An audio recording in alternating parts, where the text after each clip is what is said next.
People said I'd never get over my obsession with Phil Collins. But take a look at me now.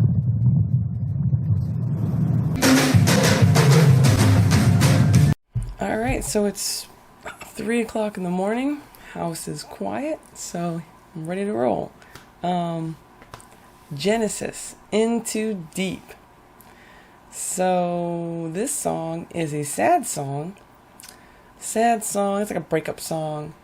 But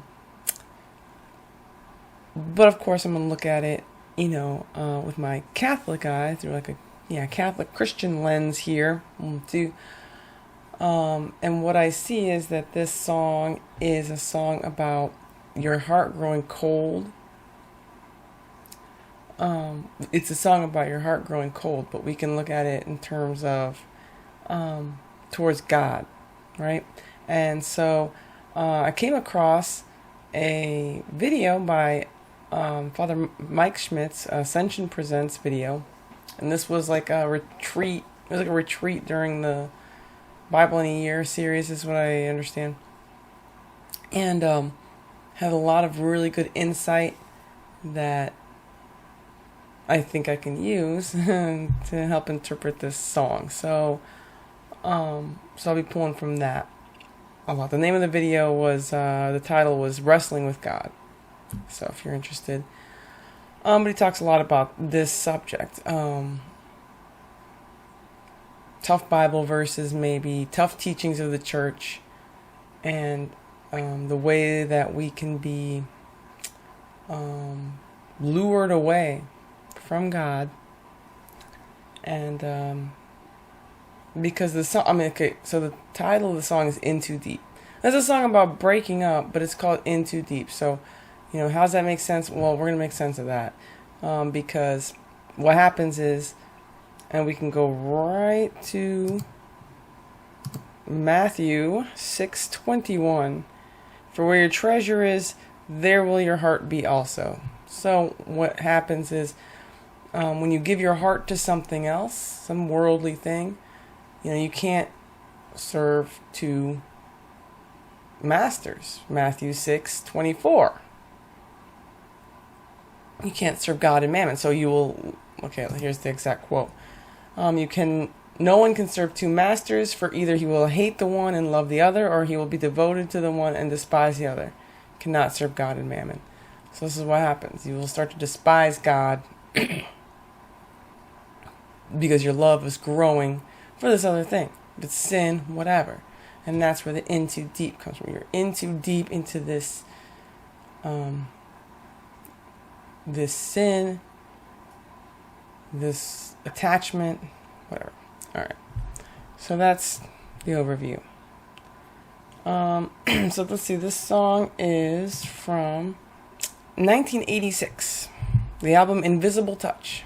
So probably know that song. Super popular song. I do remember, I can't say I remember when it came out, but I do remember it being played a lot in my house as a child. I really don't know anything about this band. Okay, they're English rock band. Probably could have guessed that. Phil Collins, I think he's the drummer and the singer.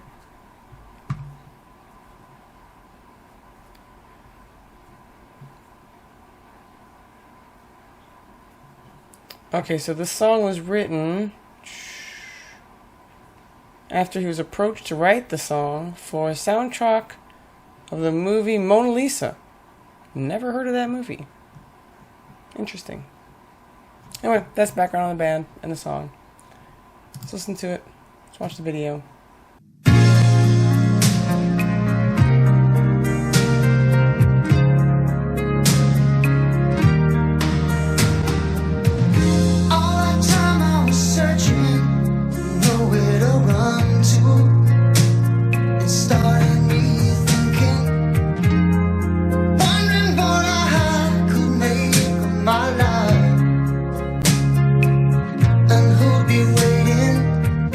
Asking all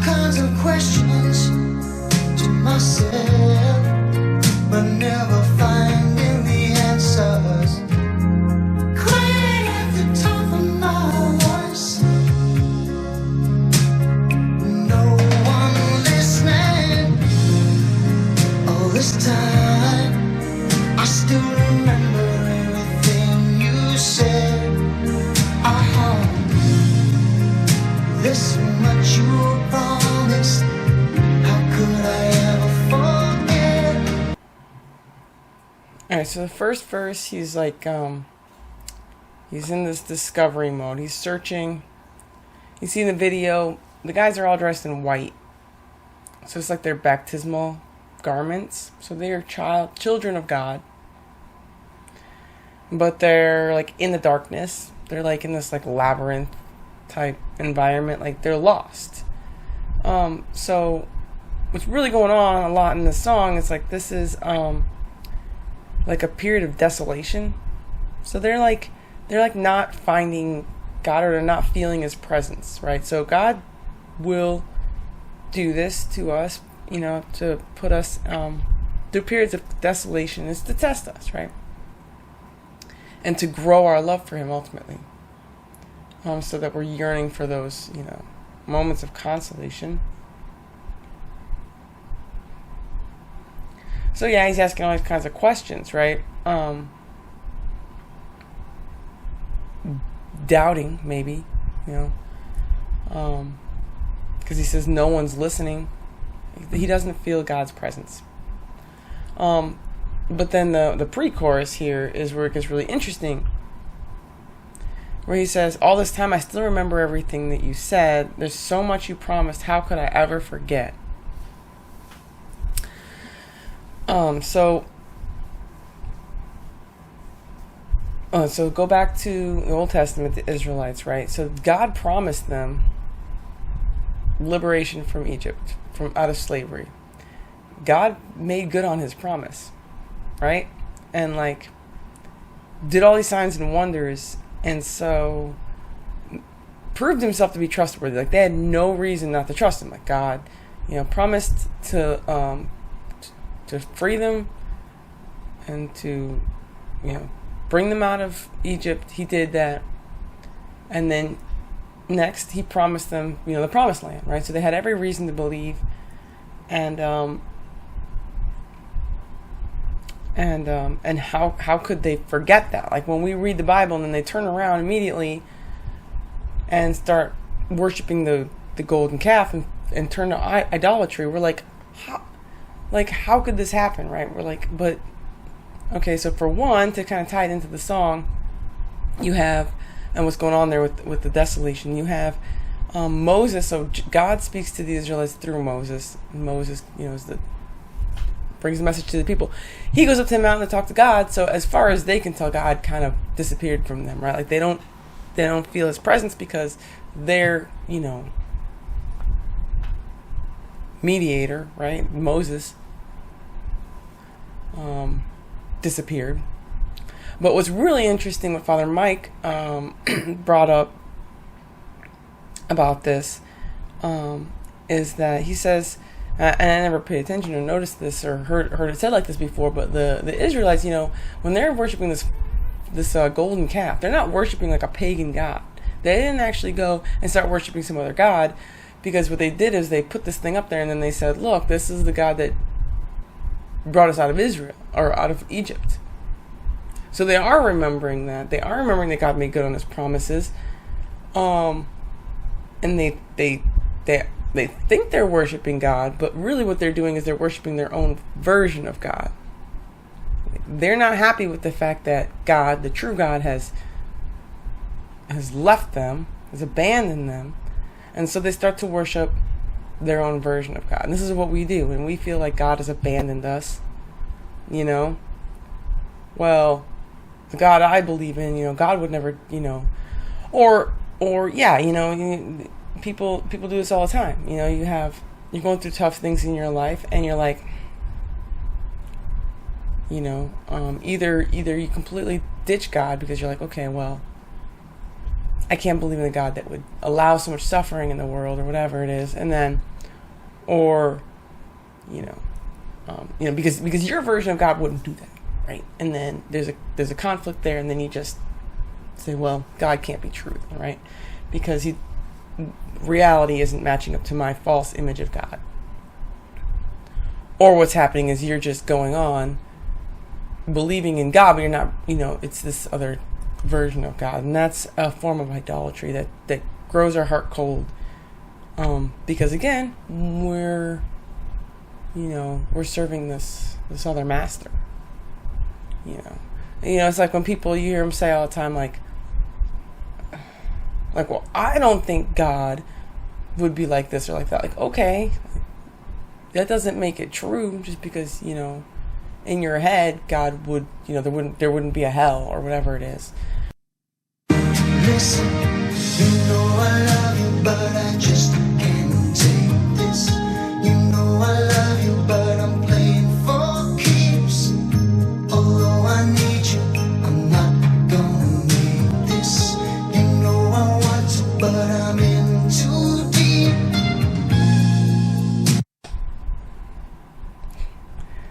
That little guitar part's so cool. Yeah, so I love you, but I just can't take this. So, yeah, I mean, that pretty much says it all. It's like the parable of the sower, Matthew 13. I did a whole video on, Rocky Ground. It was a Bruce Springsteen song, but talking about,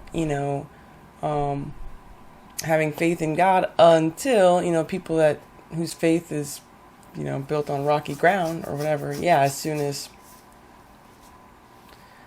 they come up against some tough teaching or, maybe a period of desolation or some suffering of some sort, then their faith goes out the window, right? Because it's shallow. That's what's going on here. He says, I love you. I love you. Yeah, God knows, the heart. But I'm playing for keeps. So it's like, I'm not in this 100%. I'm only in this deep. He says I'm in too deep, but really, he's in too deep to this, this other, maybe ideal, or this sin. It could be some sin that you're grappling with that you can't give it up. And so the heart grows cold for God, because this is too hard of a teaching, and so your love for God is actually really shallow, and then you're not going to make it. So listen to me. Oh, you must believe me. I can feel your eyes go through me, but I don't know why. Oh, I know you're going, but I can't believe it's the way that you're leaving. It's like we never knew each other at all. It may be my fault. I give you too many reasons being alone when I didn't want to. I thought you'd always be there. I almost believed you. You must believe me. Like, what is he trying to convince this person of? Like, it's just like, he's like, listen, you must believe me. Okay. Like, what are we trying to convince God of? Because then he goes on to say, it's like we never knew each other at all. And sometimes, not only do we have this false version of God, this is the real root of the problem here, I think. You have this false image of God, but you also present to God a false image of yourself. This is where he's trying to like convince this person of like whatever, and then he says, yeah, it might be my fault. Well, yeah, because it's not God's fault. He's not presenting a false version of himself. He's giving us his true identity in Jesus Christ. But this part right here, he says, I give you too many reasons being alone.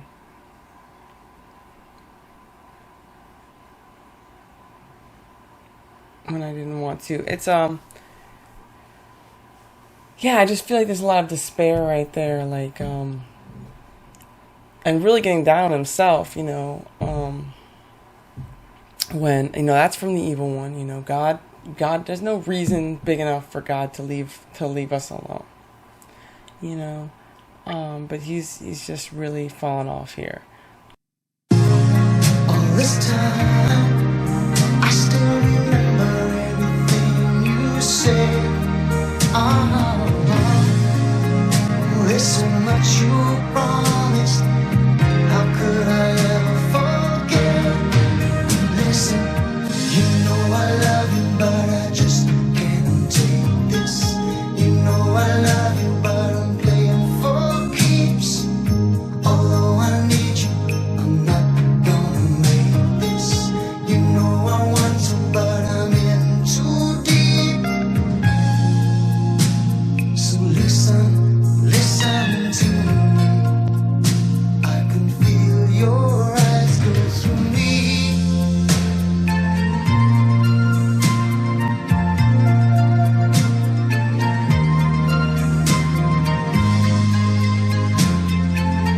Father Mike gives some more examples from the Old Testament. King Solomon, I mean, and we're like, how could he have so much devotion for God? God does so much for him, and it's like that lyric again, like he's just like, there's so much you promised, how could I ever forget? And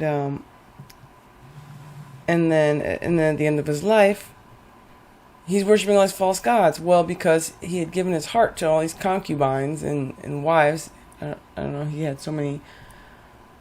And they were, of course, these pagan wives, and so started to worship their gods. So it's just like every time you give your heart to something other than God, right? So, and then there's Adam and Eve. It was the other example. They knew God. They were walking with God. They had it made.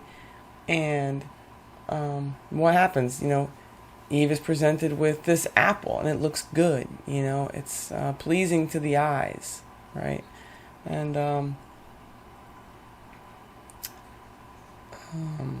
then that's her desire, right? Overcomes, and her trust of God kind of goes out the window. Ladies.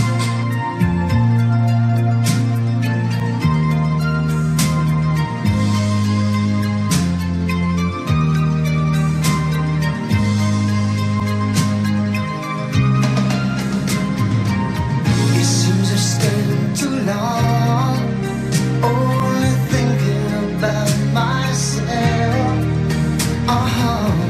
Now I want to spend my life just caring about somebody else.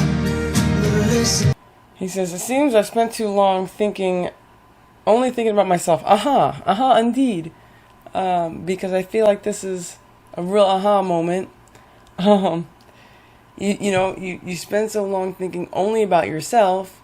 It's those selfish or self-serving desires. Again, the thing, you want to do what you want to do. You want this thing. You have, you give your heart to this thing, and then and so it says, now I want to spend my life just caring about somebody else. Well, in terms of, how we're analyzing this song, now I want to spend my life just worshiping some other god, right? So if it's some kind of idolatry there, if it's like, money or whatever, or some sin, whatever it is,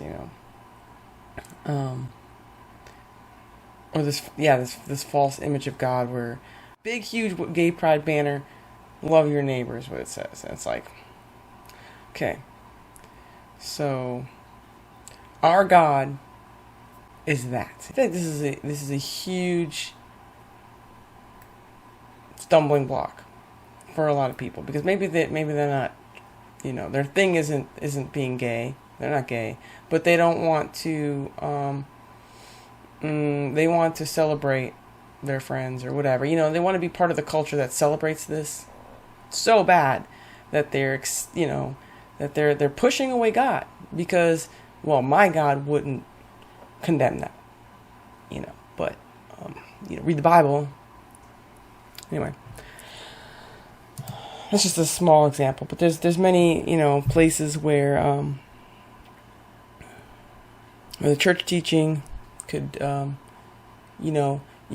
going to church, maybe you say you believe in God, you think it's all good, but your heart's really growing cold because you're not accepting, God, the God that has revealed himself to us. You're really into deep falling in love with this other version of God that you've created in your head that is, maybe okay with this, or, isn't, whatever it is. All right, so my reading here is from last Sunday. Just kind of hitting on the point of, God gives us tough love sometimes, and it's not a reason to turn our backs on him. It's Hebrews chapter 12, 5-7, and 11-13.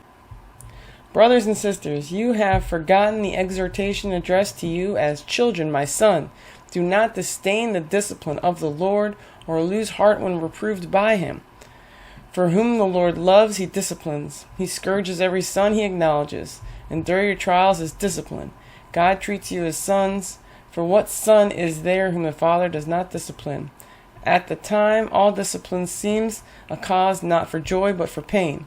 Yet later it brings the peaceful fruit of righteousness to those who are trained by it. So strengthen your drooping hands and your weak knees. Make straight paths for your feet, that what is lame may not be disjointed but healed.